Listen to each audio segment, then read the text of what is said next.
Hello Gemini, Sun, Moon, Rising, and Venus signs. Kamusta kayo? Sana po'y nasa mabuti kayong kalagayan. Welcome back po sa Star Tarot. At kung bago kayo dito, welcome din po kayo. Please subscribe, like, share my videos, and leave me a comment kung nakaresonate po kayo. Thank you. So first message ni Gemini, magic works through you. Wow, napakaganda. Gemini, we have Scarab Beetle Spirit. This is really a beautiful message para sa'yo. You know, magic works through you. So, maaaring may mga miraculous moments, miraculous events dito na pwedeng mangyari sa buhay mo. Maaaring mag-unfold sa buhay mo around this time. You know?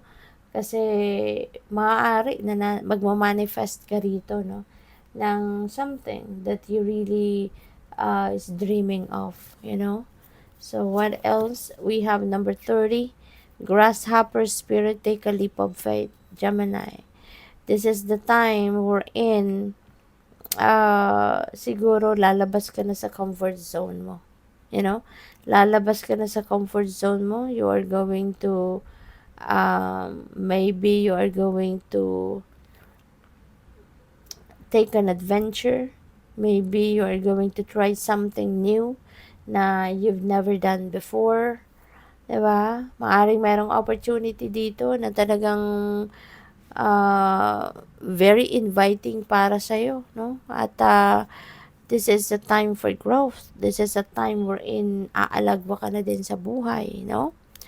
And huwag kayong mag-alala kasi kung ano man ito, no, the universe has your back.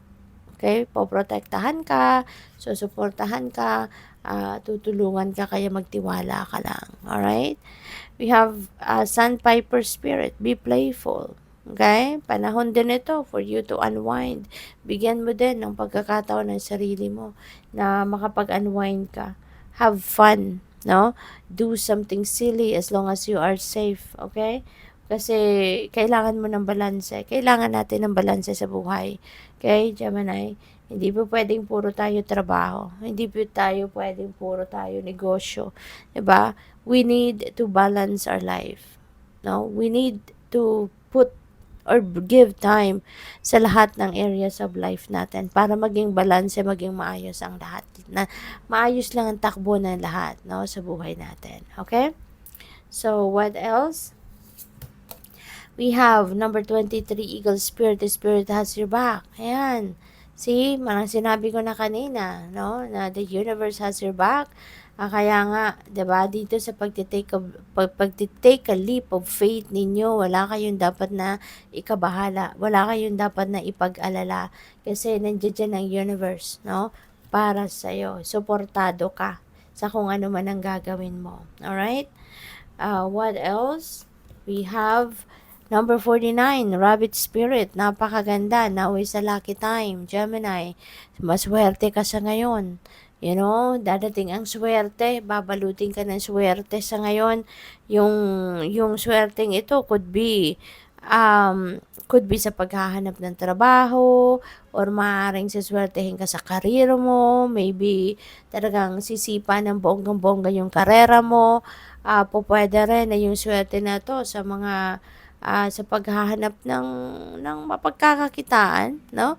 Hindi lang yung regular mong trabaho, maybe siswertehin ka rin dito sa mga side hustle mo, 'di ba? Sa mga business mo, yung mga ganon. So, this is definitely swerte pagdating sa inyong kaperahang aspeto. Because si Rabbit, no, this is about abundance, prosperity. So, most likely, magkakaroon ka dito ng kaperahan, no? Maaring there's going to be a flow of abundance, no? This could be the start of a flow of abundance and prosperity into your life. Kaya, good luck sa'yo. You know? At hindi lang yan, no? Hindi lang sa maaaring may dumating na pera sa inyo, but also maybe kahit sa mga pagdedesisyon ninyo, siswertehin din kayo. Magkakaroon ng maging magandang bunga or positive outcome, no? Yung mga desisyon na gagawin ninyo. Kaya, good luck sa'yo. So, what else? We have number 4, be fearless and bold. Okay? Maging matapang ka, maging matatag ka. Hindi na ngayon yung time para mag-play small ka. Hindi na ang panahon ngayon para ikaw ay um, mag-procrastinate, no? Now is the time for you to shine. Take that opportunity na kumakatok na sa inyo and be fearless and bold. Okay? Take the leap of faith. Dito, so silang dalawa, no? Magkadugtong yan na dito sa pagtitake ng leap of faith. Ibig sabihin dito na nagiging malakas ang loob mo, 'di ba? You're going to be fearless and bold talaga, no? Sa kung ano man ang opportunity na dadating sa iyo sa ngayon, maaaring maiisip mo na, it's about time na for me to grow, to thrive. Hindi na puwedeng sa lahat ng oras magtatago lang ako sa ilalim ng shadow ng comfort zone ko, kung saan lang ako komportable, 'di ba? So, ngayon siguro magiging matapang ka na, magiging malakas na ang inyong loob talaga na na gawin, no, ang mga bagay na dapat ninyong gawin sa ngayon para kayo ay mas lalong umasenso, lalong mag-grow kayo as a person, yung gano'n, no? So, by the way, Gemini, would like to say hi sa ating beloved channel member na si at Alexander Toralba 3777 at pati na rin sa ating newest channel member na si at Jocelyn-B3Z. Welcome po sa ating channel and maraming salamat for your support at maraming salamat din sa mga super thanks na pinapadala lalo-lalo na ni Alexander Toralba 3777. We have seeing a rainbow is a sign from your loved ones in spirit. So, maaari na meron kayong makikitang rainbow at kung saan man, no, pwedeng yung totoong rainbow na sa sky ninyo makikita, or it could be a rainbow sa pag nagbabrowse kayo ng cellphone, makakakita kayo ng rainbow, or nagbabrowse kayo ng YouTube, makakakita kayo ng rainbow, kahit saan, no, design ng damit, chinelas, or whatsoever. Kapag nakakita kayo ng rainbow, that is a sign, no, that your loved one in the spirit is, saying hi sa iyo, no? Nagpaparamdam sa iyo.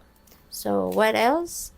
We have, look at the clouds to see the answer you seek from your angels.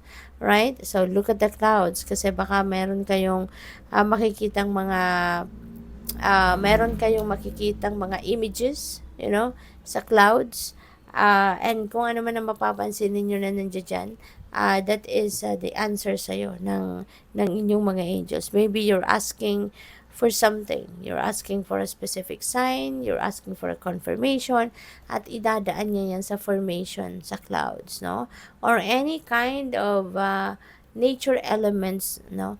Na nandiyan dyan na makikita ninyo. So, good luck po. Thank you for watching. Love and light. Namaste.